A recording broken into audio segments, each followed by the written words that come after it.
Bueno chicos, ¿qué tal? Buenos días con todos.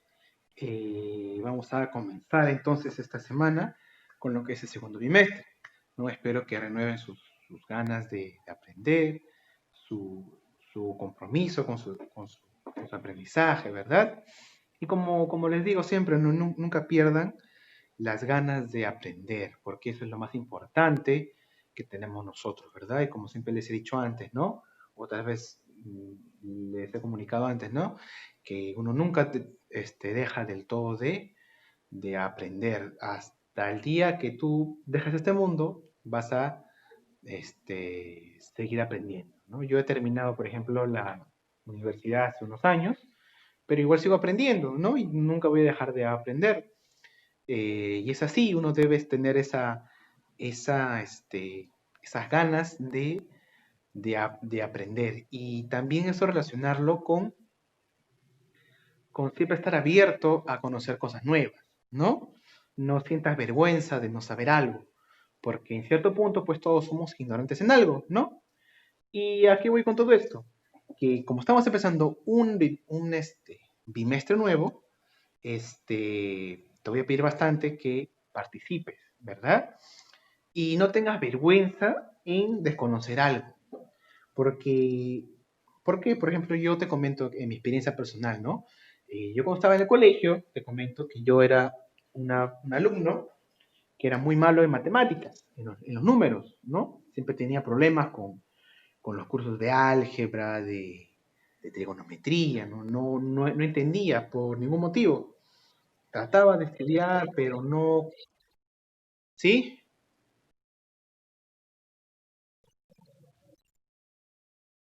Por eso, ya le iba a decir, justo lo iba a comentar. No es necesario que copie. Sí, sí, ¿por qué? Porque como estamos en clases, en medios virtuales, no es necesario que copie. Lo que es necesario es lo que yo les iba a decir, ¿no? Esas tres cosas, que es su participación en Zoom, eh, su participación, pues, ¿no? Hablando, preguntando, este, eh, las asistencias a las reuniones y sus tareas, ¿verdad? Eso es obligatorio. ¿Qué cosa es obligatorio? Las tareas que dejamos en el libro, o en el caso de que no tengas libro, igual yo te dejo tus preguntas, eso sí es obligatorio. Que estés en las clases de Zoom también, como tu asistencia, y bueno, tu participación yo lo tomé en cuenta como nota. ¿De acuerdo? Eso igual ya te lo iba a comunicar. Lo que te estaba tratando de decir es de que nunca pierdas esas ganas de aprender, ¿verdad? Como yo te comento, yo cuando estaba en el colegio era muy malo en matemáticas. Y yo veía que otros chicos, ¿no? Sí sabían, pues, lo que es matemática.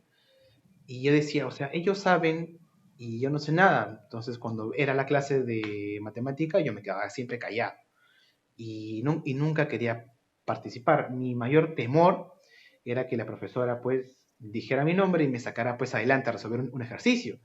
Y a mí me daba mucha vergüenza. ¿Por qué? Porque ver que otros chicos sabían algo y yo desconocía eso, a mí me daba vergüenza de pararme adelante y no hacer nada. ¿Por qué? Porque no sabía.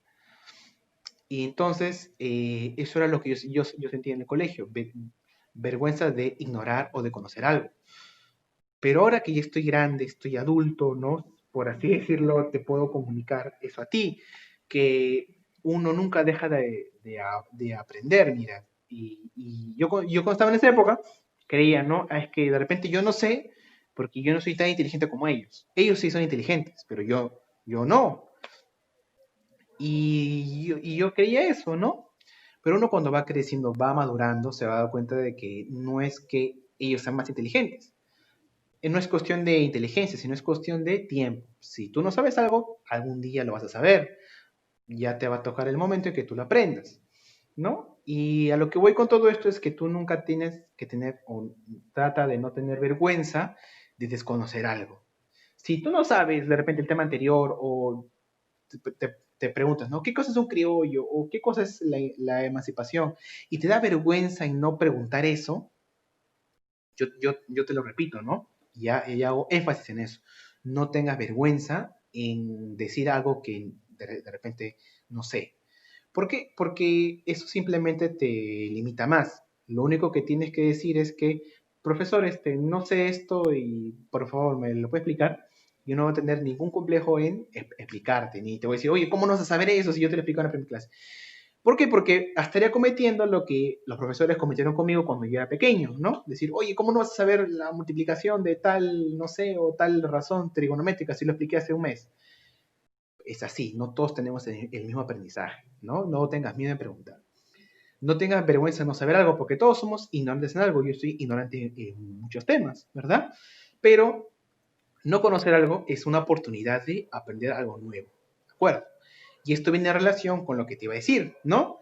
Es importante tres cosas en este curso. Que participes en las clases, que participes con tus preguntas en las clases, ¿no? Al finalizar doy un minuto para que tú participes, tu asistencia en Zoom, ¿no? En las reuniones de Zoom y los trabajos y las tareas del libro, ¿verdad? Esas tres cosas son obligatorias, prácticamente, ¿de acuerdo? Lo que no es obligatorio es que copies en la pizarra, en tu cuaderno lo que está en la pizarra. Yo uso la pizarra, como te he comentado, ¿no?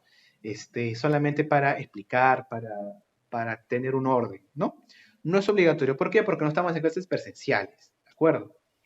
Lo que sí es obligatorio es tus tareas, tu participación en Zoom y, este,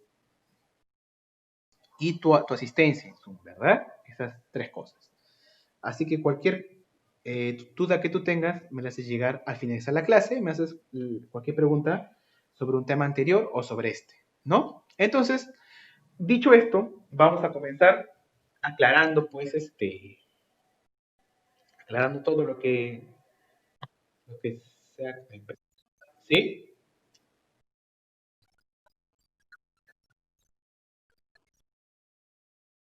Sí, yo lo estoy grabando en este momento.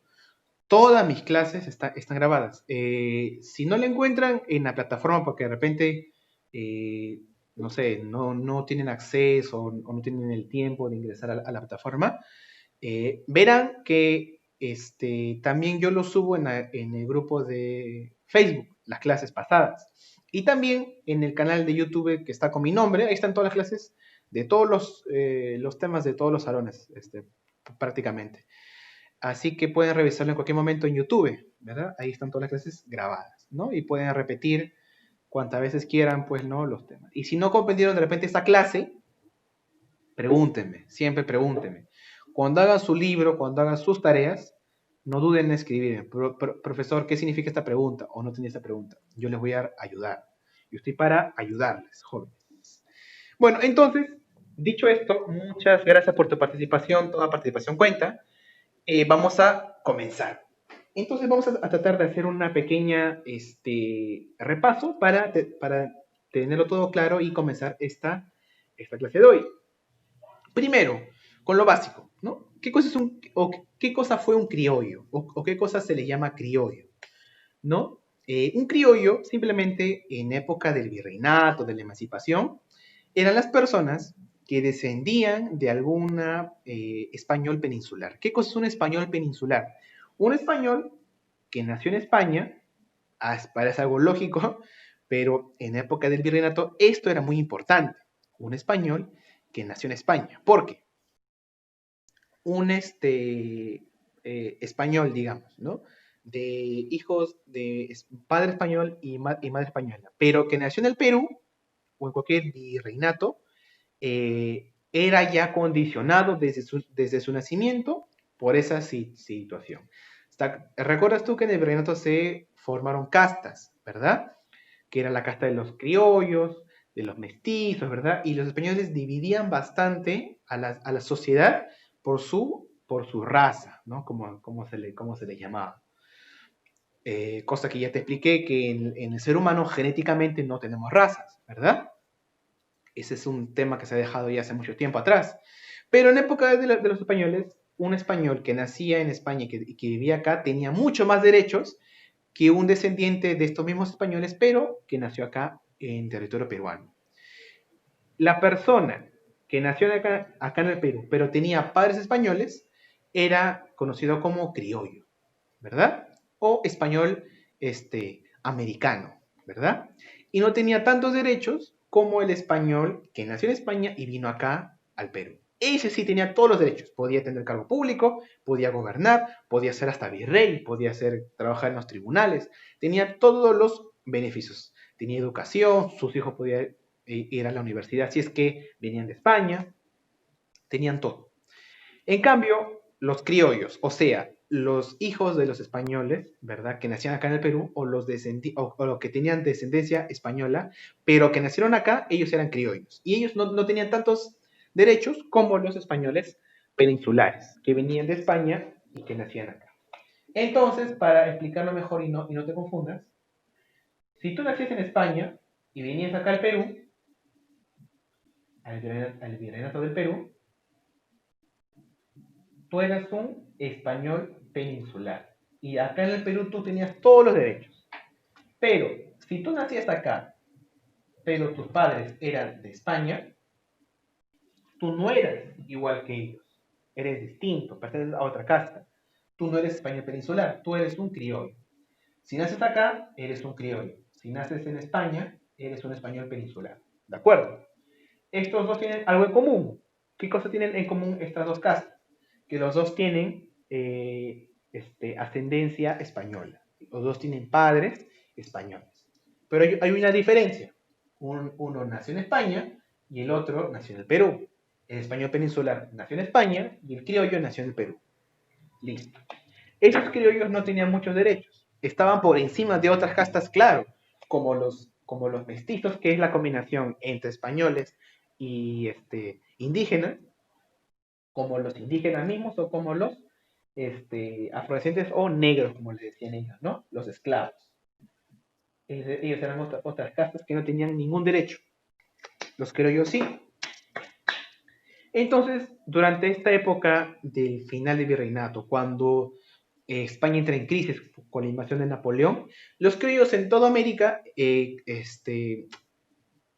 crece su número, ¿verdad? Aumenta la población de criollos en América y ellos buscan ¿qué cosa? Liderar la emancipación y la independencia. Y los criollos ahora van a tomar las riendas del virreinato. Básicamente, el periodo de independencia en toda América, en toda Hispanoamérica, es la lucha de los criollos por tomar el poder y expulsar a los españoles peninsulares, dejar de depender de España, simplemente gobernar cada virreinato independientemente, pero ahora ya no gobernarán los españoles peninsulares, sino los criollos. Pero, ¿qué pasa?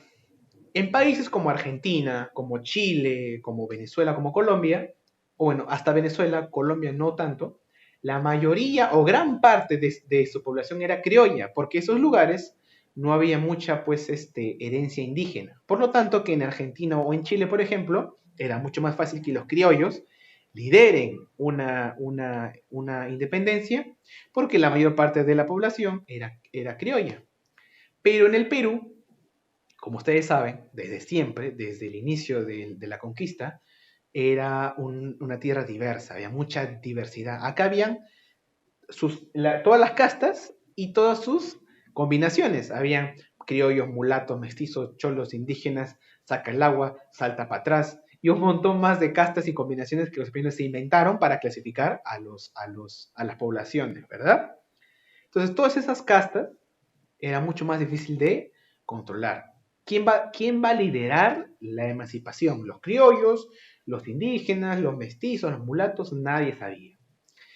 Entonces, como los criollos acá en el Perú tenían ciertos derechos, podían tener alguna cierta educación, ciertos puestos públicos, ¿verdad? Y ahí se formaron, ¿qué cosa? Las conspiraciones criollas, que hemos hablado en la clase anterior, que es simplemente ideas y debates en los cuales se plantea la independencia.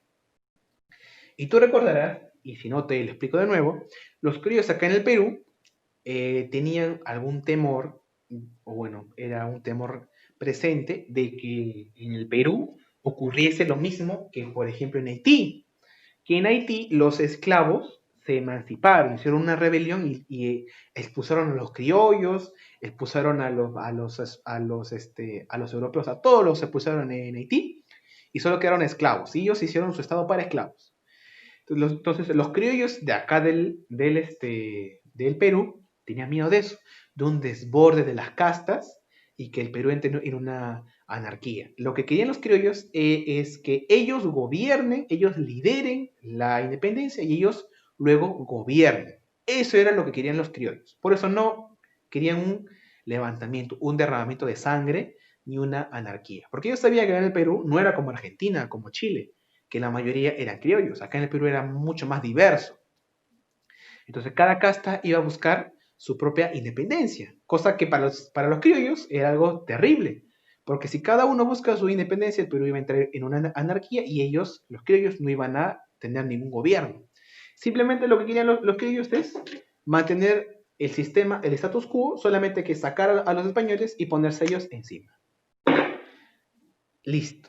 Así que criollos como José de la Ribagüero hizo muchas conspiraciones, pero al final quiso esperar a un ejército preparado y un ejército criollo, que estaba en ese momento en Argentina, que era el ejército de San Martín. Él esperaba que llegara el ejército de San Martín acá en el Perú, para recién ahí comenzar con la emancipación, ¿verdad? Con el apoyo de los países recién liberados. Pero no todo el mundo pensaba como Ribagüero ni como los criollos de Lima, ¿verdad? Como te he explicado antes. La mayoría de los criollos de Lima no querían la independencia. Había muchos realistas acá en Lima, ¿verdad? Que querían continuar con el virreinato, con el poder español, ¿verdad? Muchos limeños querían que se mantenga virreinato, que se mantenga la dependencia a España. Eran fieles al rey de España. Pero otros criollos acá en Lima querían, ¿qué cosa? La independencia. Esto pasaba en Lima. La mayoría eran fieles al rey. Pero el Perú no es Lima. Y nunca lo fue, ¿verdad? En el virreinato del Perú, la mayoría, la inmensa mayoría de criollos y de población en general, provinciana, quería la independencia. Mientras en Lima la mayoría no quería la independencia, en el Perú, en las provincias, sí querían la independencia. ¿Por qué? Porque ellos no tenían ningún privilegio, no tenían nada que perder, cosa que en Lima no era así, porque los criollos de Lima tenían mucho que perder, porque ellos sí tenían ciertos privilegios, ¿verdad? Y viene ya una pregunta moral, ¿verdad? Una pregunta que yo te dejo a tu reflexión. ¿Qué estás dispuesto a perder tú por tu, o qué estás dispuesto tú a sacrificar por tu ideal de justicia o por tu lucha? Tú luchas por ejemplo, en Estados Unidos, luchan por que se acabe con la brutalidad de las policías. Ya, perfecto, lucha. Pero ¿qué estás dispuesto tú a sacrificar? ¿Estás dispuesto a sacrificar tu trabajo, tu bienestar, tu alimentación, la alimentación de tus hijos? ¿Estás dispuesto a sacrificar días enteros luchando, días enteros sin comer nada, días enteros sin dinero? ¿Qué estás dispuesto a luchar? A perder o a sacrificar. Es muy complicado de poner así en un ejemplo tan, tan simple, ¿no? Es muy complicado sacrificarlo. Entonces, los criollos de esa época se hicieron ese planteamiento, ¿no? ¿Qué vamos a sacrificar? ¿Qué vamos a perder? Entonces, que muchos dijeron, mira, si hacemos una rebelión, puede ser que todos muramos y que el Perú entre en una anarquía y nosotros perdamos todos nuestros privilegios que tenemos, que son pocos, pero tenemos algunos. Otros dirán, no, pero yo quiero que se haga acá la justicia y que esto acá no debe continuar así y que es el momento para independizarnos. Y ahí te das cuenta que cada persona tiene un pensamiento distinto y se van formando grupos, ¿verdad? Unos querían la independencia, otros no. Pero el que estaba sometido y el que no tenía nada que perder, ese era el que más quería hacer una revolución, una rebelión. Eso se va a dar en esta época, en el periodo conocido como las rebeliones criollas.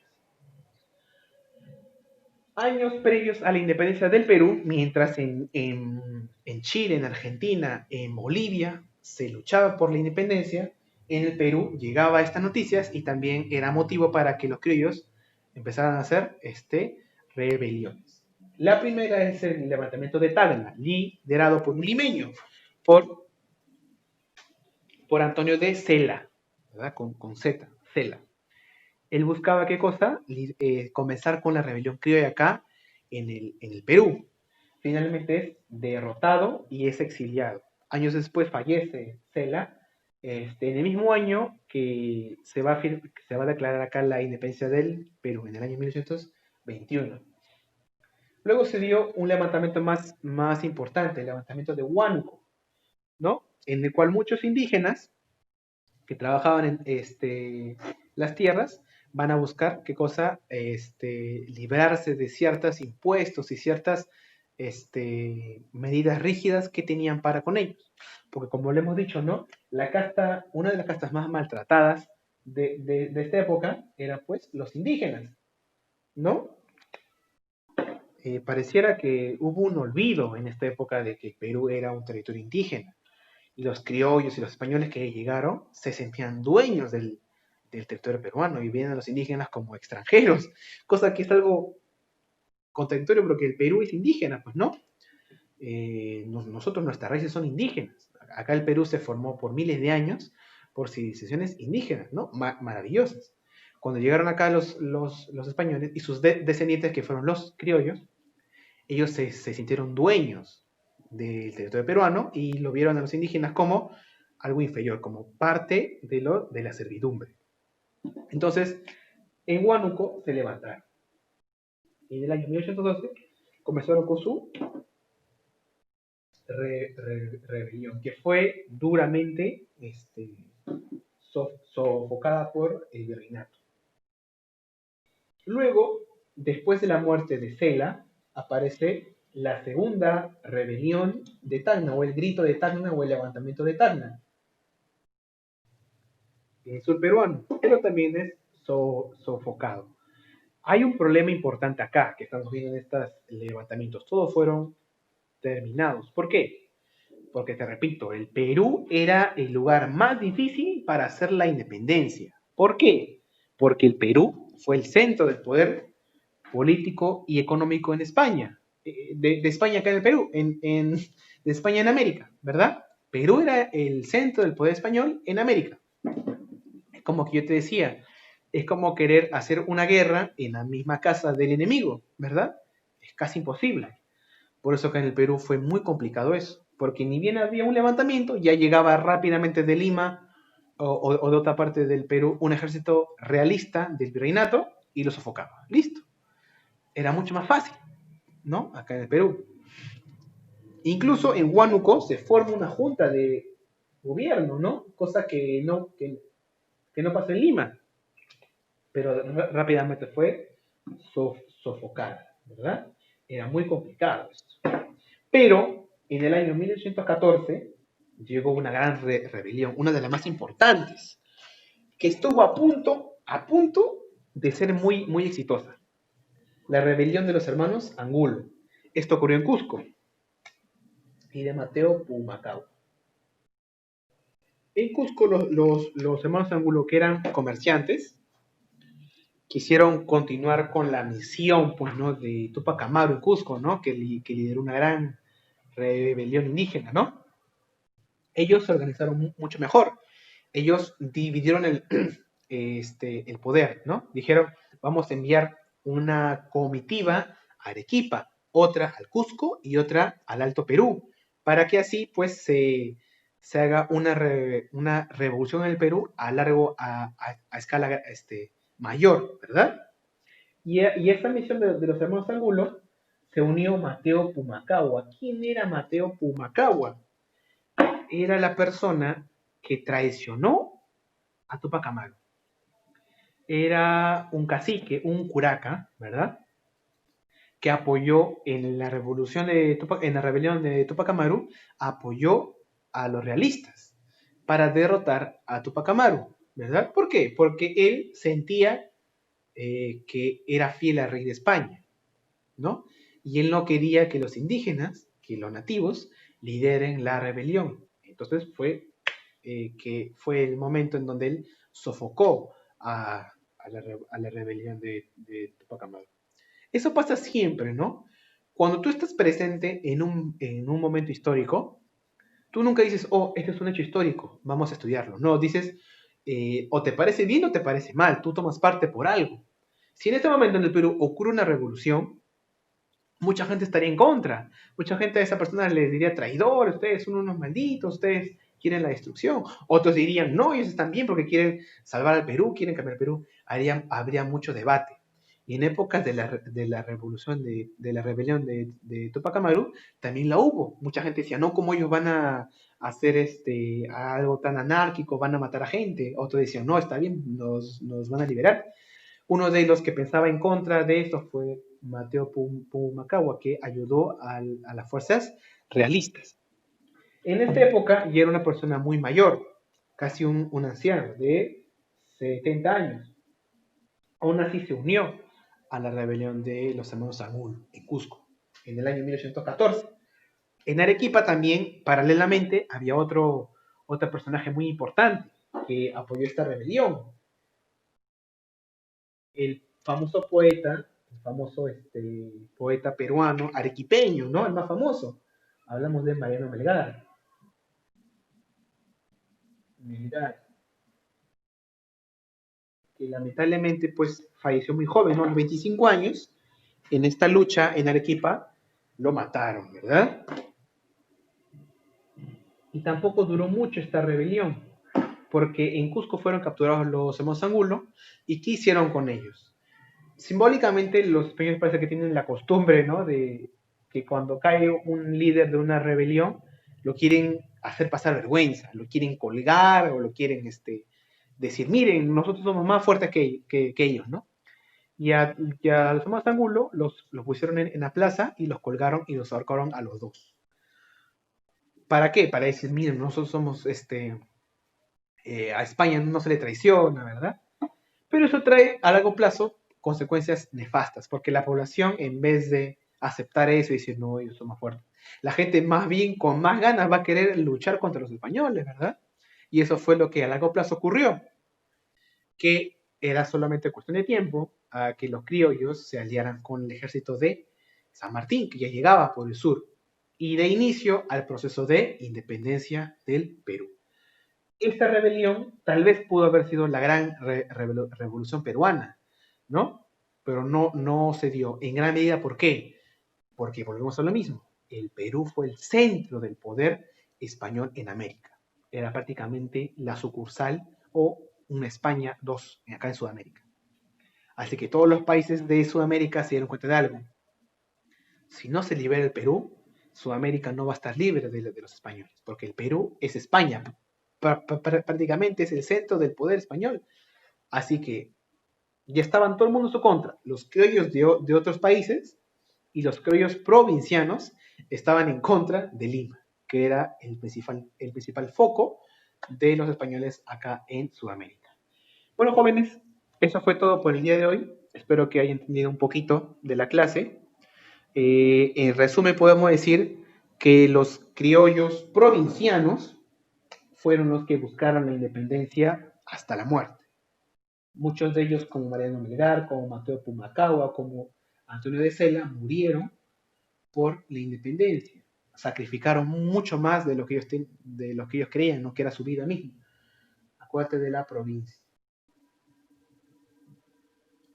Y esto nos trae una lección, que el Perú no es Lima, pues, ¿no? Algunos dicen, no, que la historia del Perú es así, que el Perú nunca quiso ser independiente porque los limeños no querían la independencia. Algunos historiadores dicen eso, ¿no? Que el Perú no quiso ser libre. ¿Por qué? Porque los criollos limeños no querían la independencia. Pero hay que recordarles algo, que el Perú no es Lima. La mayoría de criollos provincianos buscaron la independencia. Melgar, Cela, Pumacagua, ¿qué cosa eran? ¿Eran extranjeros? Eran peruanos, eran provincianos que buscaban la independencia. Bueno, ¿alguna pregunta, jóvenes? Los escucho antes de que se corte la transmisión. Les comento rápidamente de que se corte la transmisión. En el año 2014 Cuando se cumplieron 200 años de la rebelión de los hermanos Angulo, yo fui al Cusco, a una conferencia que se hizo en conmemoración a el bicentenario de la rebelión de los hermanos Angulo, y ahí pues yo pude presenciar el lugar exacto donde los colgaron, ¿verdad? A los hermanos Angulo. Que, como ustedes saben, colgar o cortarle la cabeza en una plaza pública era una costumbre de los españoles, ¿no? Lo hicieron con Tupac Amaru II y con Tupac Amaru I. Y esto que trajo consigo que la gente, en vez de decir no, los españoles son invencibles, la gente, la población, ¿no? Las castas empezaron a decir no, es el momento de seguir luchando, ¿verdad? No nos van a callar, no nos van a apaciguar con esto. Y fue cuestión de tiempo para que el Perú se independice y todo Sudamérica en general. Bueno, jóvenes, ¿alguna pregunta?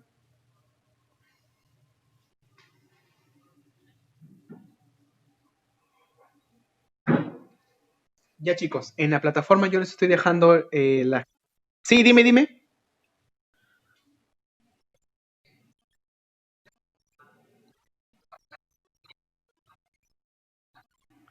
Eh, hay un dato curioso, que se me vino a la mente. Antes que se corte la transmisión. En Tacna, en Tacna se hizo la primera, no la primera bandera del Perú, sino el primer símbolo de independencia del Perú. En Tacna, con el liderazgo de Antonio de Sela, se hizo una bandera que buscaba la independencia del Perú. Era una bandera de color azul con una estrella dorada, con el sol dorado por delante. Esa fue la famosa bandera bandera de Tacna. No se le considera la primera bandera porque no fue oficial. Fue solamente el símbolo del levantamiento de Tacna. Stella quería que esa sea la bandera de la independencia del Perú. Tal vez hubiera sido pues la bandera con la que nos hubiéramos quedado. ¿Te imaginas que nuestros símbolos patrios sean de color azul y que en fiestas patrias todo el mundo use el color azul? Sería muy extraño, ¿verdad? Eso se me vino a la cabeza. ¿Qué más del primer grito de Tacna? Que acuérdate que en el sur peruano fue el principal foco de las rebeliones, fueron el principal foco de las rebeliones criollas. ¿Por qué? Porque en el norte del Perú eran la mayoría o gran parte fieles a rey. Pero en el sur, en Arequipa, en Tacna, en Cusco, siempre están disconformes. Siempre van a hacer ahí revoluciones, rebeliones. Hasta la actualidad, en el sur peruano es el lugar donde más se hacen protestas. ¿Contra de qué? Contra la corrupción, contra las mineras informales, contra las empresas mineras que contaminan, ¿verdad? Por eso que cuando tú veas en el sur peruano alguna protesta, siempre plantéate y infórmate más. No vayas a decir, oye, esta gente como siempre critica, siempre hace protestas. Infórmate, porque de repente tú haces ahora lo mismo que hace años la gente peruana decía, oye, en el sur siempre hacen protestas, mira, luchan por esto. Te das cuenta que ahora lo vemos esto como si fuera algo excelente y en su momento no fue así, ¿verdad? Igual por eso siempre plantéate todas las noticias que tú veas desde todos los puntos de vista, ¿verdad? Muy bueno tu aporte. ¿Cuál es tu nombre? Ya, Franco, perfecto. Bueno, chicos, aquí tengo los nombres de los chicos que han participado en la reunión de hoy. Y si no hay más preguntas, nos vemos el día miércoles para la clase de Historia Universal. Las páginas... Sí, dime.